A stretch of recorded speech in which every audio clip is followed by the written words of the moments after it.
Hello বন্ধুরা, সবাই কেমন আছো? সবাই তো ঈদের কেনাকাটা নিয়ে খুবই ব্যস্ত মনে হয়। তো আবারও হাজির হয়ে গেলাম একটা লং ভিডিও নিয়ে। কেমন আছো সবাই? ঈদ মোবারক, আগাম সবাইকে শুভেচ্ছা রইল।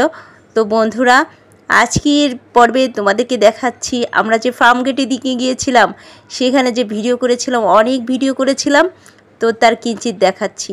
এই দেখো এই জায়গাটা কত সুন্দর, অসাধারণ সুন্দর একটা জায়গা। চার্চের ভিতর প্রবেশ করলাম, আর এই দেখো শান্ত নিরিবিলি পরিবেশ, অসাধারণ চারিদিকে এই বিশাল জায়গা নিয়ে কিন্তু এদের। আর এখানে কিন্তু মাদার তেরেজার সিস্টারগুলো দেখা যাচ্ছে। ওই দেখো সবার সাথে কিন্তু তারা উইশ করছেন, আর বিশেষ করে অনেকেই সালাম দেয়। তো আমাদের ভিতরে ঠিক এইভাবে সালাম দেয়, হাত দিয়ে উইশ করে সালাম দেয়। তো বন্ধুরা, এক এক ধর্মে এক এক রকমের নিয়মাবলী।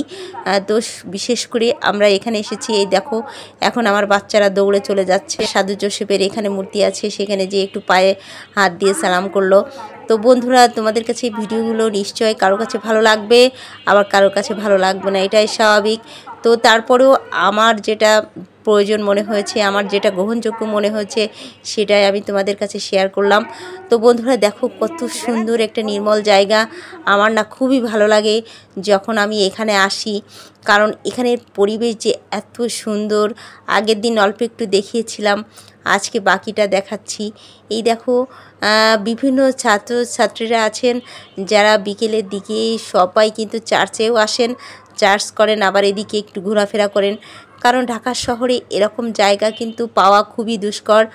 আর এই জায়গাটা কিন্তু অনেক বিশাল এরিয়া নিয়ে, এর ভিতর অনেক সুন্দর সুন্দর ফুলের বাগান, সবজি বাগান বা বিভিন্ন ধরনের সব কিছুই আছে। গোরস্থান আছে, কবরস্থান, আর এটা কিন্তু বিশাল বড় চার্চ। এর ভিতর সবাই নামাজ পড়েন। যারা আসলে বুঝেন না, আর আমাদের হিন্দু ধর্ম বলি বা খ্রিস্টান, তারা বলছি প্রার্থনা করেন। আর আমরা কিন্তু ওখান থেকে এই পরে চলে এসেছি, একটা রেস্টুরেন্টে বসে গেছি। এখন বাচ্চাদের নিয়ে বেশ খাওয়া দাওয়া করব। তো বাচ্চাদের কি খাবে তাই তারা এই দেখো দেখছিল, এটা খাবো ওটা খাবো এরকম বলছে। তো বন্ধুরা, আগে বাচ্চারা বিশেষ করে চিকেনটা অনেক বেশি পছন্দ করে, আর আমি সাধারণত চিকেনটাই দেই। আর এটা গরম গরম ভেজে দিয়েছে। আর বিশেষ করে আমি ফার্মগেটে গেলেই এ ধরনের রেস্টুরেন্টগুলোতে আসলে চিকেনটাই খায়, কেন যেন ওদের হাতের চিকেনটা আমার খুবই ভালো লাগে। তো আমি কিন্তু বাচ্চাদের দুজনকেই চিকেন দিয়েছি, এবং আমি চিন্তা করেছি আমি একটু ফুচকা খাবো। তো আমি একটা ফুচকার অর্ডার দিয়েছি, আর ওদেরকে চিকেন দিয়ে দিলাম। তো চিকেন খেতে খেতে খেতে খেতে আবার কি করেছে, আমার ফুচকার উপর বাচ্চারা লোভ করেছে, অথচ ওদের চিকেন কিন্তু আমাকে দেয়নি। তারপর আমি আমার ছেলের কাছ থেকে অল্প একটু নিয়ে টেস্ট করেছিলাম, না বিশাল মজা।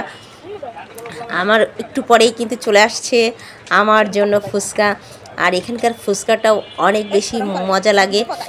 তোমরা নিশ্চয় অনেকেই খেয়েছো, কারণ ফার্মগেট এরিয়া তো সবচেয়ে স্বনামধন্য একটি জায়গা, যেখান থেকে সব জায়গায় চলে যাওয়া যায় অতি সহজেই। আর বিশেষ করে আর এখানে ইউনিভার্সিটি এরিয়া বেশি, ছাত্রছাত্রীরা বেশি বসবাস করেন, তাই এখানকার বিভিন্ন ছোট ছোট রেস্টুরেন্টগুলো বা ছোটো ছোটো এগুলো অনেক কিন্তু ভালো লাগে, যারা এই খাবার দাবারগুলো তৈরি করেন। যদিও বাহিরের খাবার আসলে সবসময় খাওয়া হয় না, তারপরে যদি একবার আমি ফার্মগেটে গিয়েছি, তারপর আমি না খেয়ে কিন্তু চলে আসি না। এই দেখো আমার ফুচকা কিন্তু চলে এসেছে বন্ধুরা, আর এই ফুচকাটাও খেতে অসাধারণ লাগে, উপরে ডিমের প্রলেপ দিয়ে দেয়, বেশ খেতে মজা।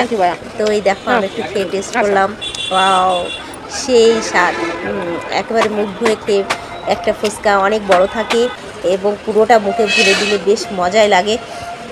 যাই হোক, বাচ্চারা কিন্তু চিকেন খাওয়া শেষ করে এখন আমার ফুচকার দিকে আবার লোভ দিচ্ছে। ওই দেখো ফুচকাটাও খাচ্ছে, কারণ আমি অতটা ফুচকা খাইনি, বেশ 2-3টা খেয়েছি, আর বাকিটা ওদের দিয়ে দিয়েছি।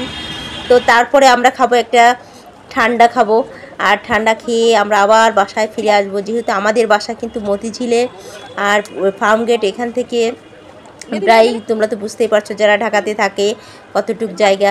তো ঠান্ডা খেয়ে আবার আমরা চলে আসলাম। আজকের ভিডিও যদি ভালো লেগে থাকে তো আমাদের সাথে থেকেও, এবং যারা যারা নিয়মিত লাইক কমেন্ট করছো সবার কাছে অনেক অনেক কৃতজ্ঞ ভালোবাসা রইল।